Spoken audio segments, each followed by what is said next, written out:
Hello friends, web education में आपका स्वागत है। हम एमपीएसआई के प्रीवियस ईयर के क्वेश्चन पेपर सॉल्व कर रहे हैं, जिसमें हिंदी का सेक्शन है। हम ऑलरेडी 25 क्वेश्चन कर चुके हैं, तो उसका डिस्क्रिप्शन में मैं लिंक दे दूंगी। ठीक है, तो अभी हम स्टार्ट करते हैं सेकंड पार्ट, जिसमें 26 क्वेश्चन से स्टार्ट होंगे। तो आज का प्रश्न हम देखते हैं। क्वेश्चन नंबर 26 है, चिरंतन का विलोम शब्द है।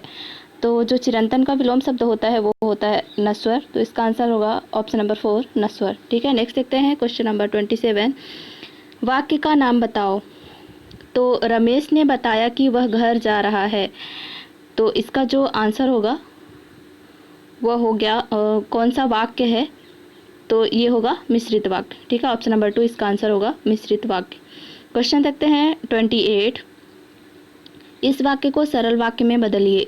तो तुम बाहर गए और वह रोने लगा। तो इसको हमें सिंपल सेंटेंस में चेंज करना है। तो इसका आंसर होगा तुम्हारे बाहर जाते ही वह रोने लगा। तो ऑप्शन नंबर 3 इसका आंसर होगा तुम्हारे बाहर जाते ही वह रोने लगा। इसमें ऑप्शन 2 हैं, जो 3rd और 4th जो सेम है, तो मात्राओं का सिर्फ इधर उधर है, तो हमें ध्यान में रखना होगा और फिर टिक करना होगा। कई बार हम बिना देखे ही हम टिक कर देते हैं और हमारे मार्क्स नेगेटिव में चले जाते हैं। तो इसका आंसर होगा ऑप्शन नंबर 3। ठीक है, क्वेश्चन नंबर 29। इस वाक्य को संयुक्त वाक्य में बदलिए। तो कठोर बनकर भी सहृदय बनो। तो इसको हमें संयुक्त वाक्य में बदलना है। तो इसका आंसर होगा ऑप्शन नंबर 1 कठोर बनो परंतु सहृदय बनो। ठीक है, ऑप्शन नंबर 1 इसका आंसर होगा। नेक्स्ट देखते हैं क्वेश्चन नंबर 30। अलंकार का नाम बताओ। तो हनुमान की पूंछ में लगन न पाई आग, लंका सिगरी जल गई, गए निशाचर भाग। तो इसका जो आंसर होगा ये अतिशयोक्ति अलंकार है, और ये अतिशयोक्ति अलंकार का एग्जाम्पल है। अतिशयोक्ति अलंकार वो होता है जिसमें बढ़ा चढ़ाकर वर्णन किया गया हो, वो अतिशयोक्ति अलंकार होता है। फ्रेंड्स, मैं वीडियो ऑलरेडी बना चुकी हूँ अलंकार का, तो अगर आपने नहीं पढ़ा है अलंकार तो वहाँ से जाके आप पढ़ लीजिए। ठीक है, नेक्स्ट देखते हैं क्वेश्चन नंबर 31। अलंकार का नाम बताओ। फिर से अलंकार आ गया। तो प्रिय प्रवास की बात चलत ही, सूखी गयाति कोमल गात। तो इसका जो आंसर होगा ऑप्शन नंबर 1 अतिशयोक्ति अलंकार। ठीक, इसमें भी यही बताया गया है, बढ़ा चढ़ाकर वर्णन किया गया है। तो इसका आंसर होगा ऑप्शन नंबर 1। ठीक है, नेक्स्ट देखते हैं question number 32। Dash dash dash और शब्द चयन में विशेष ध्यान देने से कविता भाव संप्रेषण में सहायक होती है। तो इसका आंसर होगा ऑप्शन नंबर 2 अलंकारों के सार्थक प्रयोग और शब्द चयन में विशेष ध्यान देने से कविता भाव संप्रेषण में सहायक होती है। ठीक है, नेक्स्ट देखते हैं क्वेश्चन नंबर 33। सही विकल्प चुने। तो रस डैश डैश डैश ब्रह्म है। तो रस जो है वो आनंद स्वरूप ब्रह्म है। तो इसका आंसर होगा ऑप्शन नंबर 3 आनंद स्वरूप। ठीक है, नेक्स्ट देखते हैं क्वेश्चन नंबर 34। सही विकल्प चुने। भाव दशा के कारण वचन में आए परिवर्तन को क्या कहते हैं। तो जो इसका आंसर होगा वो होगा ऑप्शन नंबर 2 वाचिक अनुभाव। भाव दशा के कारण वचन में आए परिवर्तन को वाचिक अनुभाव कहते हैं। ठीक है, अब देखते हैं क्वेश्चन नंबर 35। सही विकल्प चुने। काव्य, कविता या पद्य साहित्य की वह विधा है जिसमें किसी कहानी या मनोभाव को डैश डैश डैश से किसी भाषा के द्वारा अभिव्यक्त किया जाता है। तो इसका जो आंसर होगा ऑप्शन नंबर 1 कलात्मक रूप। तो काव्य, कविता या पद्य साहित्य की वह विधा है जिसमें किसी कहानी या मनोभाव को कलात्मक रूप से किसी भाषा के द्वारा अभिव्यक्त किया जाता है। ठीक है, तो अगला देखते हैं क्वेश्चन नंबर 36। सही विकल्प चुनिए। पल्लवन में सूत्र, वाक्य, विचार या भाव को मात्रा विस्तार दिया जाता है। ठीक है, इसमें जो ऑप्शंस दिए हैं वो लगभग सेम है, सिर्फ मात्राओं का इधर उधर किया गया है।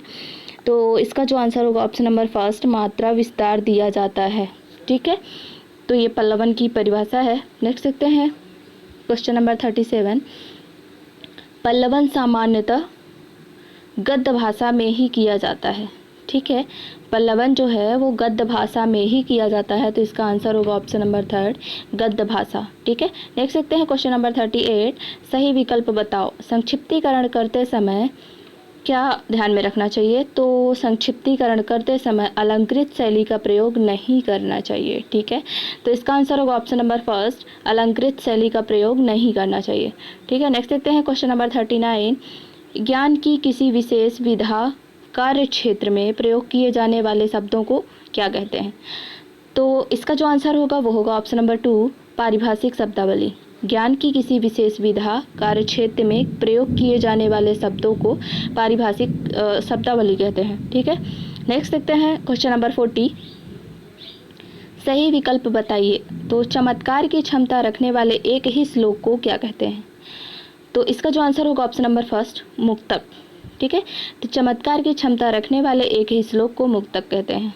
ऑप्शन नंबर फर्स्ट इसका आंसर होगा। नेक्स्ट देखते हैं क्वेश्चन नंबर 41। सही विकल्प बताइए।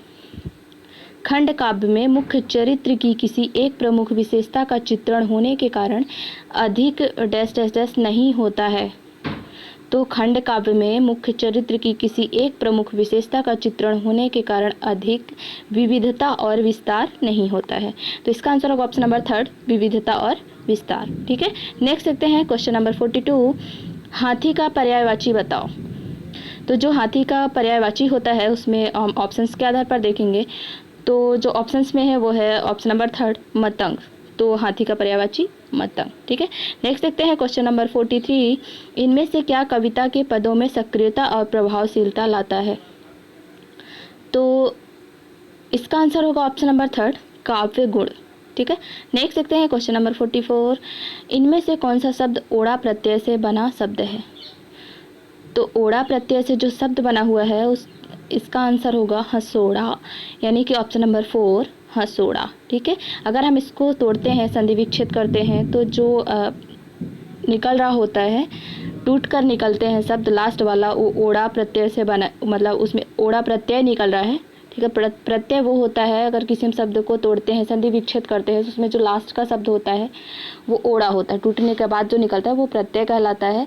और जो उपसर्ग वो होता है जो संधि विच्छेद करने के बाद जो शुरू के शब्द निकल रहे होते हैं वो उपसर्ग कहलाता है। तो इसका अभी आंसर होगा ऑप्शन नंबर 4, हसोड़ा। ठीक है, नेक्स्ट देखते हैं क्वेश्चन नंबर 45।